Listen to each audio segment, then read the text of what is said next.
G'day, I'm Patrick from Douglas Fir Design. Welcome to the Router Bits.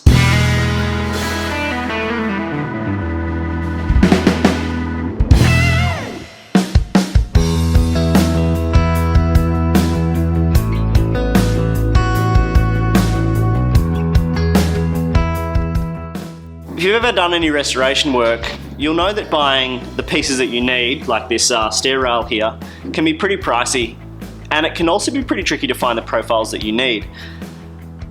I've got these CMT bits here, which actually allow you to make, among other things, this stair rail profile.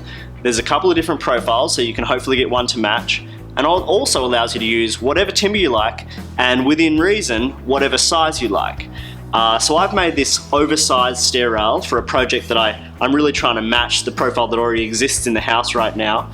And this is just out of a chunk of Oregon. It didn't cost me anything. Obviously the bits cost money, but I do a few of these fairly regularly, so it makes sense for me to be able to make them myself. To cut out this profile, we're actually going to use two bits. The first one is a table edge bit, or it's also called a stair rail bit, and what this does is put this nice gentle curve on the top edge. So setting that up is really simple. It's the same as setting up a roundover bit. We want to make sure that the lower component of that curve is flush or just fractionally below the lower surface of the timber, and we want to make sure the bearing is flush with the fence, and that will give you that really nice profile. So you can run that along both edges, and you should be able to do it in one pass unless the timber is very tricky or very, very hard.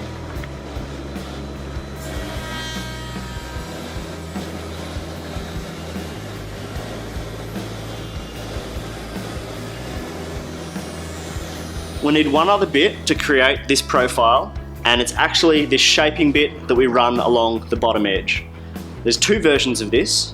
This one that I've used here leads this really nice little bead along that profile, and there's one that's a little bit less decorative that just leaves a simple cove underneath this rail component.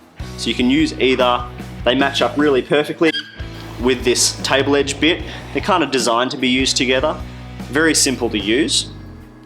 In terms of setup, obviously you just need the bottom edge of that flat section of that profile to be slightly below the level of the timber, and so that you can place that bead in an appropriate location, and you need to make sure that that top bearing is able to run along flat material here.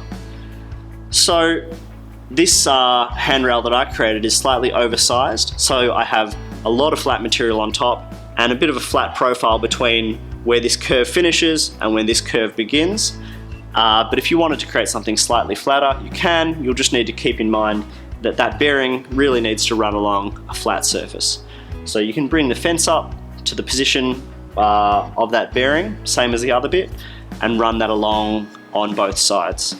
Because this is Oregon, I was easily able to do it in one pass, just to do the cut at full depth. If you're working with a really heavy, dense timber, you might want to just set the fence depth so you can do it in two passes.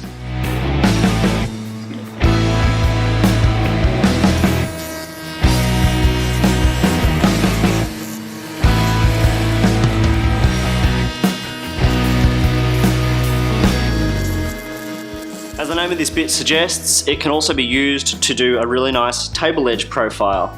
It does have a bearing on it, so most commonly you would be doing this in a handheld router, running it around an already built table. But for the purpose of this demonstration, I'm just going to throw it into the router table and run a nice rounded profile around this chunk of wood, literally so I can just show you what it does and what it looks like. Setting this up is dead simple. It's just like setting up a roundover bit. You want to make sure that the lower contour of that blade is sitting flush with the lower edge of your timber, and that the fence is flush with the bearing. Now that'll be a little bit different when you're using a handheld router, but dead simple setup.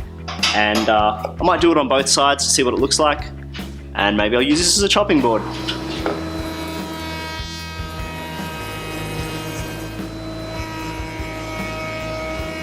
I really like the profile this creates. It's a lot less aggressive than a standard roundover. Really nice smooth transition.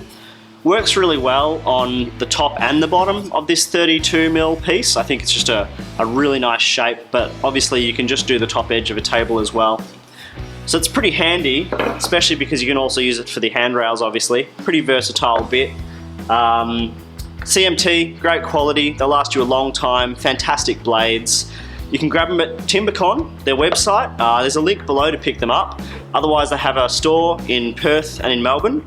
And if you've enjoyed this video, there's actually a ton more that we have on our channel, so jump on and subscribe. We have a whole bunch of projects and other bits and pieces to show you, so enjoy.